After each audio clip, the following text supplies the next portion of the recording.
So Reb Yitzchak Alper is an old chaver. We met about 10 years ago. So Yitzchak, I don't remember. More? Yeah, it's about right. I don't remember all the details.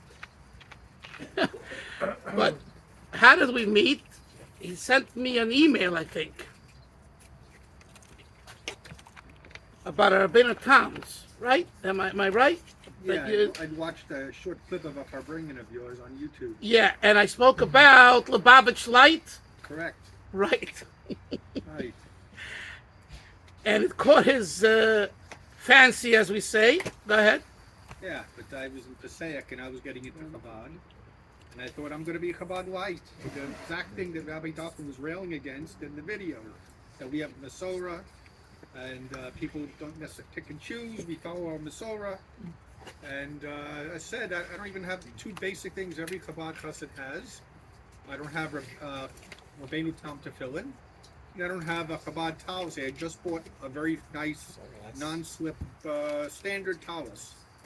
And so literally a few days after that, watching that Farbringen, I was on Motzei Shabbos. I happened to go onto Craigslist. One of my hobbies is exotic tropical fish, and I'd recently gotten some very fancy discus fish for free from Craigslist. So it was late at night in the middle of the summer, and about 12 midnight, and I go on to Craigslist, and this time I picked not just northern New Jersey, because I'm from Passaic, or Manhattan, because I work in Manhattan, but I picked the entire New York City area, the whole area, including Connecticut, Staten Island, and at the very top of the list of items being given away were a Chabad talus and Rabbeinu Tam Tefillin. And I said, this can't be. Who gives this stuff away on Craigslist? And it was on the Brooklyn Craigslist, which I would never normally go to, but because I selected everything for some unknown reason, I found it. So I quickly wrote to this individual who's ready. He said, tell me your story, why I should give them to you. So I wrote, I was actually an opponent of Chabad, and when I started my own law office, a couple of Bachman would come by every Erev Shabbos, and they won me over time. They worked on me, and they really had to work hard because I was an agudist. So I said, this is my story. The Chabad won me over, and these items, I really appreciate them. He wrote back immediately, give me your address. So what I did was I highlighted the entire ad, right-clicked on it to copy it, and I emailed it to myself, which was a good thing, because right after he said he'd send them to me, when I gave him my address, he deleted the ad like it never existed. In fact, I offered to go out to meet him in Brooklyn, because it was put on Brooklyn's Craigslist.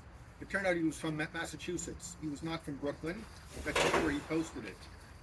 And so, sure enough, on the middle of the following week, I got these two items, and I took the tefillin to a Chabad sofer, who checked them out and said they're actually really good quality. And the first time I wore Chabad talus to my shul was at Shabbos, I got an aliyah for the Aseres Adibros, which would normally go to the Rav. I don't know what happened, but as I'm walking back to my chair, a friend of mine goes, you know why you got that aliyah? So I had a whole bunch of incidents, and actually more things that happened, even with Rabbi Dalfin, when a few months later, I remembered Rabbi Dalfin from the video, and I found his website where he was selling his books, and he wrote a book, To Be Lubavitch. Great, everyone should buy that book, by the way. So I bought the book, and to my surprise, Rabbi Dalfin responded. He said, thank you for buying my book, but tell me, how did you discover me? And I told him this story that I watched his video on Chabad Lite. I got a little despondent. I'm going to just be Chabad Lite. And he goes, you're not going to believe this. You're buying the book on the anniversary of that very same Farbringen. I wouldn't have known because there was no description of what Farbringen it came from. I had no idea, just seemingly very coincidental. And he goes, you and I should learn Hasidus together. And that started a few weeks. I went, instead of going to my office Monday morning, I went to Rabbi Dalfin's house in Borough Park, and we started learning a little Hasidus together. And that really started me off. So you never know what can happen. Yeah. At the same time, Yasher Koyach Rabbi Yitzchak, I don't want anyone to get the impression that you have to become a Lubavitcher. You want to become a Lubavitcher, Gesundheit hate. The doors are open. No, but I'm serious. I'm serious. We're all together. We're friends. This thinking today, it's in every community. It's like, I have to be this. You have to be this. You have to be this. No, you don't have to. You have to learn and daven and connect to the Eibishter. If Baviv talks to you, go with it. If YU talks to you, go with that. If, Gesundheit. Just for another minute on this issue, the whole idea of a Rebbe, one of the, probably you could say, the basic issue that the former, what we called Misnagdim, then turned Litvaks, was the whole concept of the Rebbe. I want you next time when you open up an Artscroll Gemara, I want you to take a look who is listed as the general editor. So it's Nosser Sherman, there's a lot of... Who's listed as the Talmud Chochem that reviewed the Shas? You'll see his name. Huh? No, I'm talking about the Artscroll Gemara. The answer is Rabbi Chaim Malinowitz, Olav Shalom. I knew Rabbi Malinowitz from Bet Shemesh. Usher knew him too. And this was not just Talmud Chochem. This was a Goyim. In Shas, in Halacha. I found out later, Eli, that all the I don't want to use the word nasty Dinei Torah about Rabbanim and Gedolim with their kids and divorces and then Hetamei Rabbanim, he handled all of those things quietly. Something that you would have bushes, you know what I'm saying? And he clandestinely, quietly dealt with it. He was off in a cup, a great genius. Anyway, so this Rabbi Malinowitz, when we opened our kollel in Ramat Bet Shemesh, so I invited him. I invited a speaker like every Thursday for a while, and he was my first speaker, and happened to be at this Kislev time. And he came, and I said, Rabbi Malinowitz, you're not a chassid, but you're coming to speak on Yutas Kislev. He says, I'm not a chassid, but Yutas Kislev is a special day. Yutas Kislev is a special day for Yidden, not just for Chabadniks and Chassidim. And when it came to the Rebbe's Yartzeit and Gimel Tammuz that same year, and they had an early minyan and a late minyan, so I said to Rabbi Malinowitz, may I say a few words about Gimel Tammuz of Shabbos? He says, sure. So I said, so which minyan should I come to, the first or the second? He said, both. I said, Rabbi Malinowitz, I have to light candles at home. My wonderful wife gave me permission to travel 2-3 weeks at a time to set up this kollel. And so you have to light the candles. No, if the shul, you go over and you can't take a taxi. He says, Rabbi Dalfin, let the halachic issues to me. I'll work out the halachic issues. You're coming to both minyanim to speak about the Rebbe and his Yartzeit. That's what type of Yiddish Jew was, No one, people don't. It was my... So I asked him, Rabbi Malinowitz, where did you get this feeling to Lubavitch, to Chabad? I mean, you're a strong Litvak from. You learned to Litvak Shishi. You learned by Rabbi Berman and the special kollel from Mitziyonim and Muncie. He got smicha for Moshe Feinstein. I mean, as I'll tell you, I had 3 Rebbes. He said 3 teachers. In Gemara, it was Rabbi Berman from the Mir, from Shanghai, and then America. Rabbi Berman, going. In Halacha, Rab Moshe Feinstein. And in Ashkafa, Rab Yoel Khan. I almost dropped dead. I said, what are you? He's my Rebbe, my teacher, my Mashbiach. I said, what do you have to do with Rab Yoel Khan? He says, we were in Muncie. So we asked Rabbi Yoel was teaching us Tanya Shir at 8 o'clock at Rav Simcha Werner's house over there for people. Can we go? him and a group of chevra, and they were all top-notch minds. Baba said, you can't go at 8 o'clock. It's the middle of the Seder. But at 9:30, when we finish, you can go. And Rabbi Yoel stayed specially till 10 o'clock. And he started a shir with Rabbi Malinowitz and a few of the chevra from 10 to 12 at night. And he says, I learned Tanya by Rabbi Yoel 4 years. And he's my 4 years. And he's my Rebbe in Hashkafa. And I was waiting, he said, this is what he told me, Osher. I was waiting to the day when a Lubavitcher will come and ask me to speak in my shul, especially if it's Talmud the Rabbi Yoel Khan. I'm going to roll out the red carpet and say, here, you have the whole shul to speak to. So I remember I came to Mincha, and over there, the minig is, I don't know how it's here at Teaneck, they go home for Shalosh Shudas. You don't have it in shul. So everyone after Mincha is ready to exit.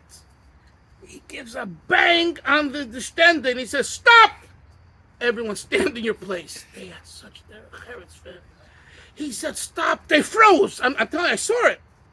The Rav said, stop. They stopped. Then he quoted the Gemara in Beya. Manichim olam chaya olam chaya olam chaya sho.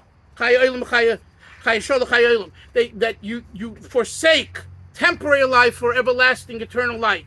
Eternal life. In other words, eternal life is what? Torah. Eating, sleeping is a temporary life. And he quoted the Gemara. I would never do this. You know, I'm a Lubavitcher. We don't quote such Gemaras. It's too strong. We Lubavitchers, you know, we have to we keep certain Gemaras just for, you know, the inner crowd. But Rabbi Malinowitz is a Litvak, as I state in the Gemara. You know what the Gemara says there? Heavy stuff, basically. If you do that, you won't see your year basically finish. He quoted them to them. He says, you all stay here. And he told them the story what I told you, that he learned by Rabbi Yoel, and he was waiting for the day for the Lubavitcher to come. And when the Lubavitcher come, here's the red carpet. And they all stayed, and I spoke for 10, 15 minutes. What's the Nakuda? What am I telling you? My stories, my you know. The Nakuda of what a person adapts in their life, whether he wants to be a chassid or he wants to be a Litvish, he wants to be a Svadish, it's a neshama thing. It's a soul thing. The same Rabbi Malinowitz, I asked him, did you have any particular conversations, correspondence with Rabbi Yoel? Because I wrote about Rabbi Yoel, everyone knows. Maybe you don't know, but I wrote 3 books about Rabbi Yoel. And it was very important for me in my research to hear from other people, not Lubavitchers. Lubavitchers, you hear. What about some others? So this was Rabbi Malinowitz was a great source for this great Talmud Chacham who had a relationship with Rabbi Yoel Khan to tell me something. So he says to me, I once asked him, what's the source, the Torah source for having a Rebbe?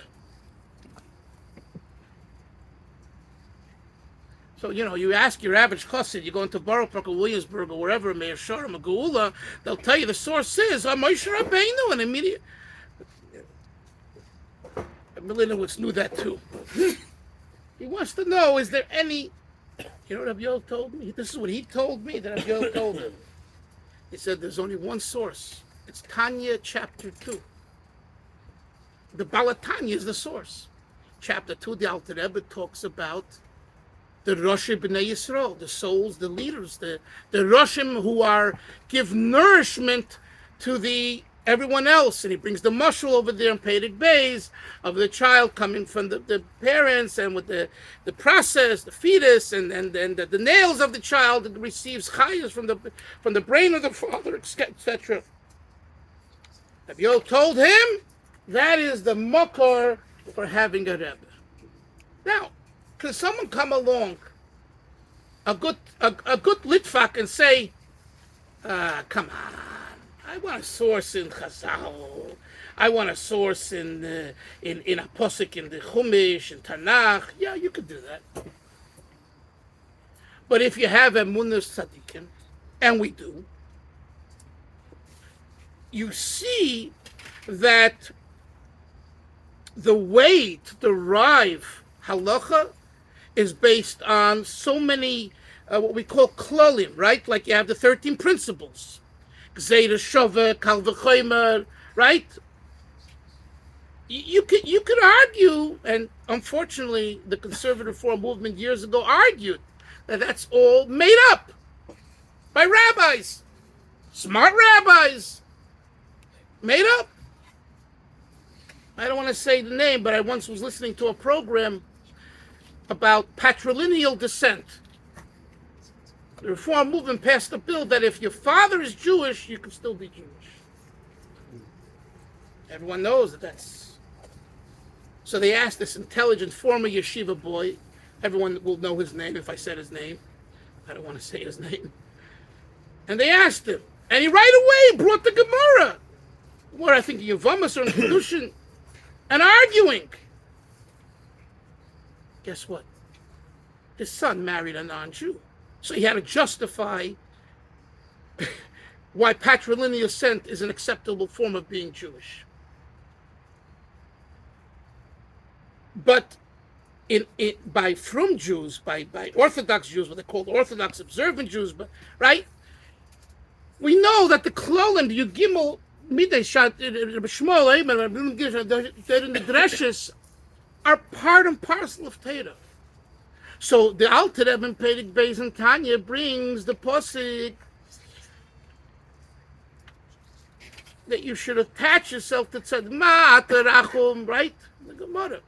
Just as you are merciful, so too the Dovik, Cleave.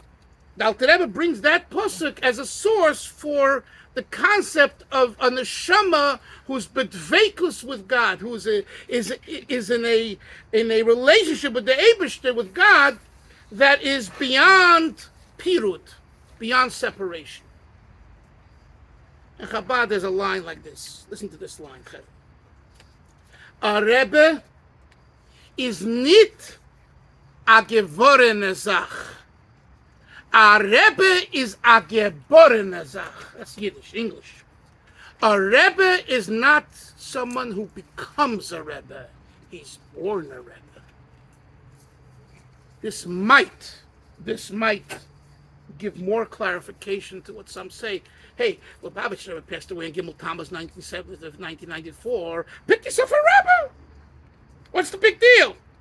But if you understand this concept, a Rebbe is a geborene Zach, this can geborene Zach, that means that he. What? Yeah, okay. So you understand from this idea that you can't go into Sears or Macy's or Hatzlacha, whatever you got, and pick someone out and give him a broom. I knew someone in Los Angeles, also the Elam members, a big Baal Tzedakah, a Beryl Weiss, a fine Jew, Hungarian Jew, a survivor. He told me himself, this. Yosef, listen to this. He says, I came from a city called Kosan, somewhere in Hungary. And I wanted, there should be, in America, a Kosaner Rebbe. In fact, the point is the Kosaner Rebbe was killed, right? You know what I did? I said to this young guy in Borough Park, I'm paying for a new house. You're getting a house. I'm going to give you tapes of your grandfather. How to sing, how to kvetch, how to do this. I'm going to buy you a silver stick cane. Put on this and a strimal. Go! That's the way it works by them. I know it sounded belittling, and I want to take that back. Chas v'sholom. I mean to say, that's their system. In Lubavitch, that doesn't work. Why do you think, you're talking about Rabbi Soloveitchik, why do you think the Brisker, Rabbi Soloveitchik, and that mind and that approach gravitated to the Balatanya and to Chabad? Even though, like Rabbi Soloveitchik said, I'm a misnagid from Brisk. And at the same time, this misnagid from Brisk has this affinity with the Alter Rebbe, learning his Chassidus, knowing of his Chassidus, teaching his Chassidus, as I documented in my book, Rebbe, Rav and Rebbe, at length. Right? Why? You know why? Because Chabad is cup, Chochma Bina Das. It's using the brain. Rabbi Norman Land told me once when I interviewed him, he said to me, we and Chabad are the closest thing. which is true on one hand. He meant, outreach and different things. On the other hand, there is I don't want to go into it now because it's a fabrengen, not a shear. But, there are philosophical major differences. But as far as the Rebbe idea, it's a Gebor Nazach. So, Yitzchak, how can someone tell you who your soul gravitates towards? No one can tell you that. Yes, they can tell you that, but it's meaningless. The whole idea of finding a Rebbe is not just a Rosh Hashiva. There's great Rosh Hashivas. A Rebbe is not even a great Rav and a great rabbi. All great. A Rebbe is a different quality. You know what a Rebbe is? Young chevra, these young boys, a soul geologist. You know what a geologist is? Yosef, a geologist? Not yet. Somebody studies rocks. Very good. Excellent. Someone who studies rocks and knows gems and can decipher and discern between a good gem and a schmutz. A Rebbe is a soul geologist. When you come to a Rebbe, I'm talking about a true Rebbe, not a made-up Rebbe, not a play Rebbe, a real Rebbe, right? He doesn't see your white shirt and your arms and your eye. He sees your neshama. He sees your soul. Oh, boy. He sees my soul. You know, we Chassidim, we used to have an expression. I'm sure Rafal remembers the expression.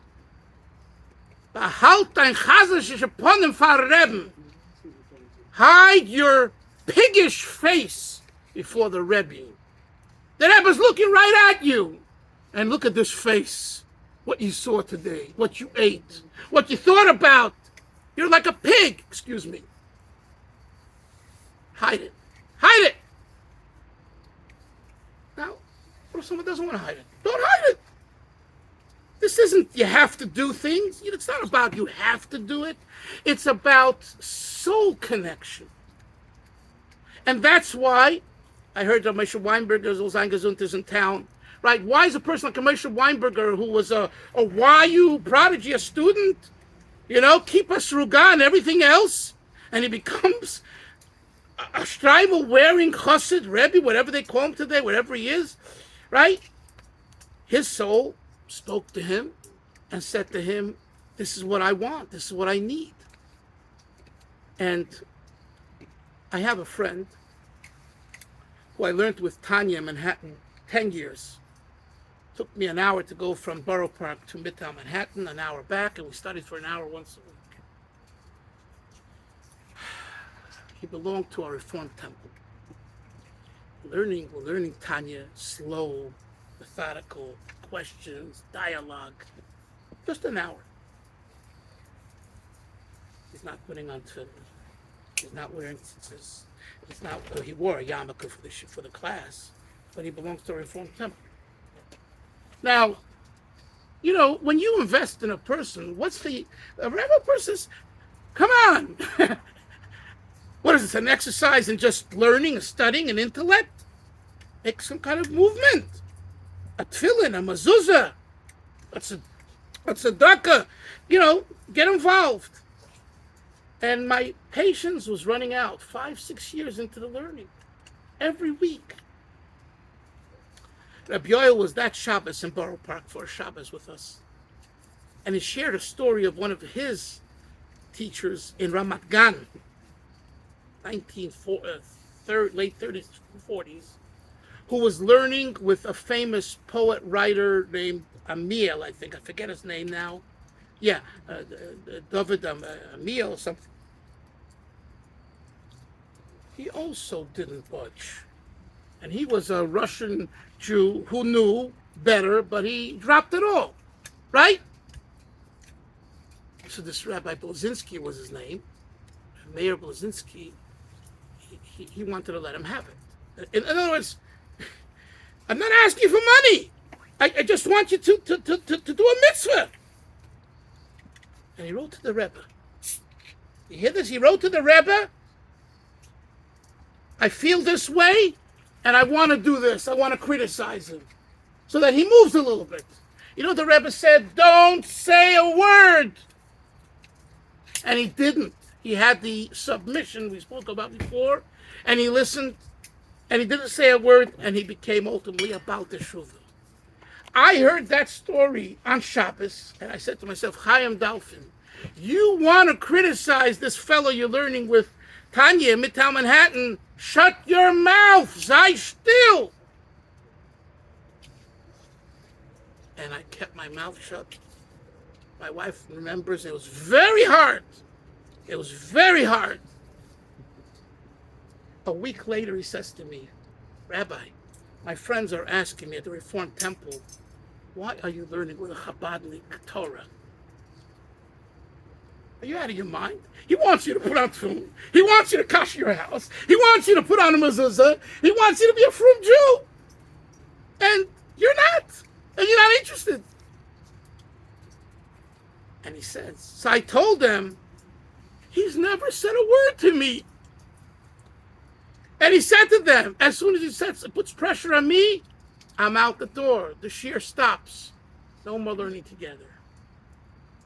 So Hashem had mercy, and I heard the story from Yoel that Shabbos, and the next Tuesday or Wednesday when I went to see him, I kept quiet. Today he has a beard till here. Davens for hours, learns. Be'emes, a real, a chassid, a yid who's be'emes a Yiddish Shemayim. Right? So, Chassidus, Chabad, Rebbe, it's a whole different system. It's not a system that, of course you can dance and jump and sing and it's great. But if you really want to feel, and that's what a Fabring is about, the experience, you need to think about these things and talk about them with people and Fabring about them and always look higher. Don't look lower. Oh, he's doing this and she's doing this and how could this be done? You're not going to get anywhere. I told Yitzchak and we had many discussions about this. And I told him my rule that I use, and I shared it with him, I share it with you. There's the good, the bad, and the ugly. If you can't accept the ugly, you can't accept the good. If you want to accept the good, you got to accept the ugly.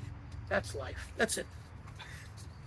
We are not angels, we're not malachim, we're regular little people. But the good, the bad, and the ugly. And that makes Klal Yisrael.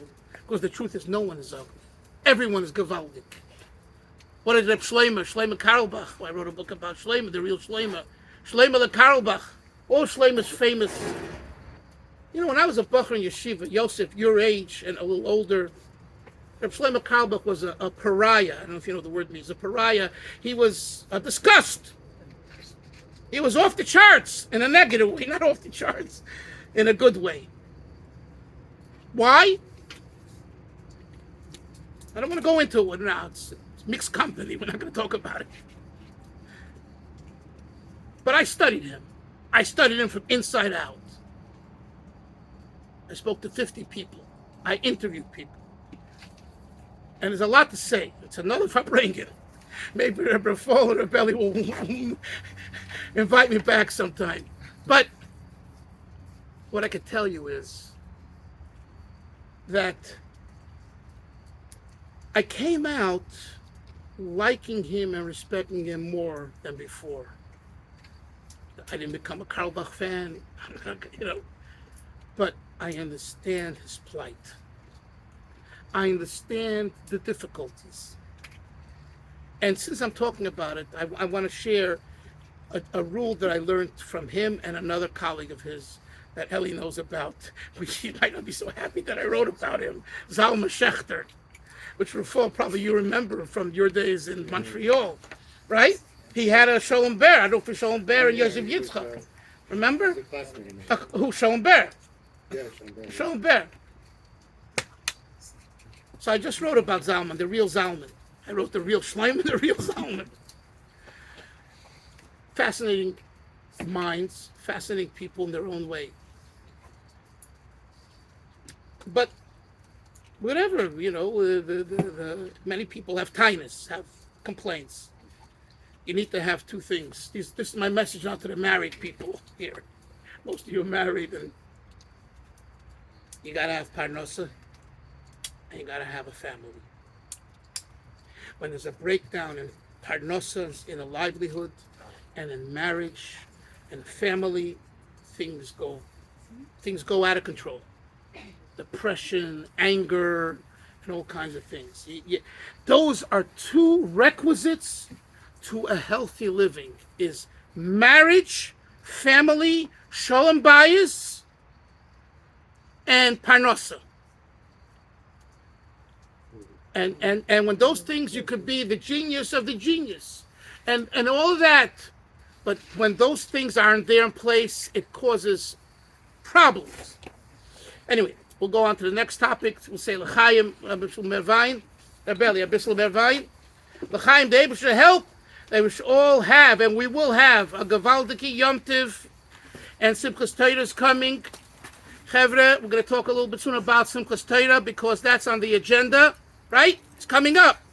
And I have a secret for you from the Rashab that you'll want to hear about Simchas Torah. So don't leave before you hear the secret. L'chaim, l'chaim. Let's sing a niggin, a slower niggin from the Rashab. You want to sing it? The Achona niggin. Or the Maimer niggin. People know the Maimer niggin. You know the Maimer niggin? The last time? Ay, la, la, ya.